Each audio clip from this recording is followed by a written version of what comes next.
Hi, in this video I will discuss the rights of privacy affecting the inside and the surrounding areas of your home.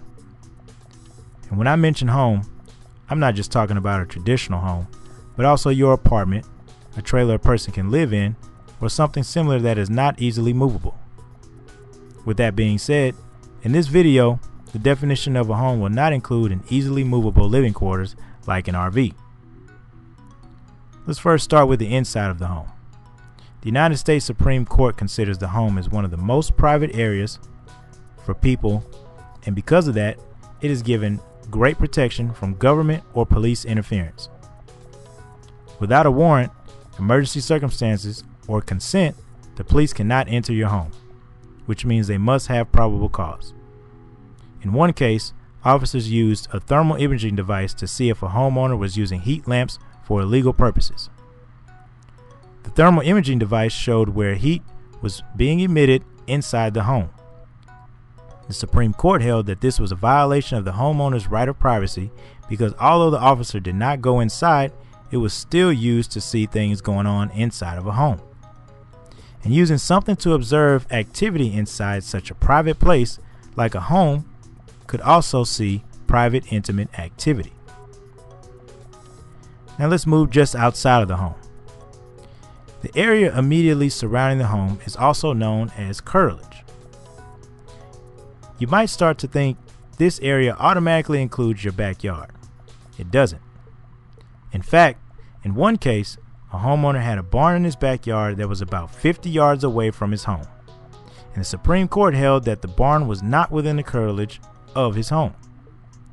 To gain a better understanding, let's look at a couple of other examples.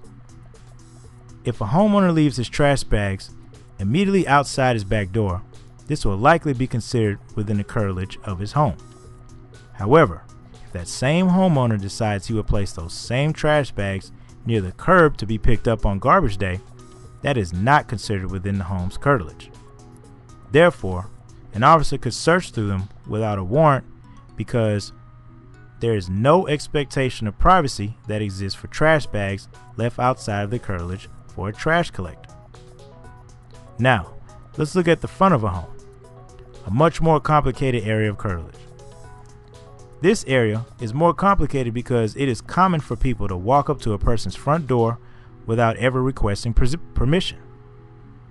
Whether it is a mailman, salesman, or even a close friend, the Supreme Court says knocking on a homeowner's front door is an invitation to attempt entry, and that people are allowed to approach through a front path, knock reasonably, wait briefly to be received, and leave if the homeowner does not grant the invitation to enter.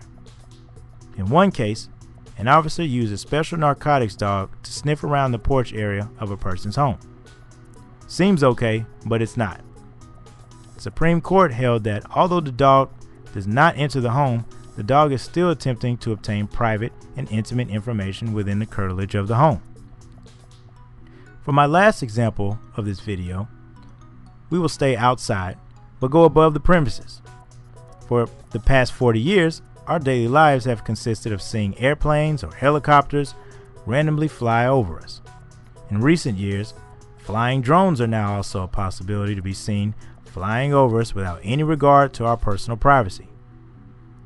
You're probably hoping I'm going to tell you that those 3 flying nuisances are breaking the law when they fly over your home. Don't call your lawyer to file suit just yet. You are protected, but that protection is of course limited. As long as an aircraft is flying within the legal distance above your home, the aircraft will not violate your right to privacy. Unfortunately, that also includes your next door neighbor's teenager who decided to fly his new drone over your backyard to see the progress on your new pool. That includes the information for this video. I hope it was informative and helped you learn more about the rights of your home.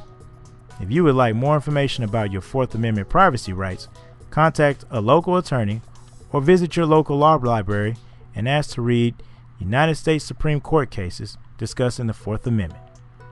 Thank you.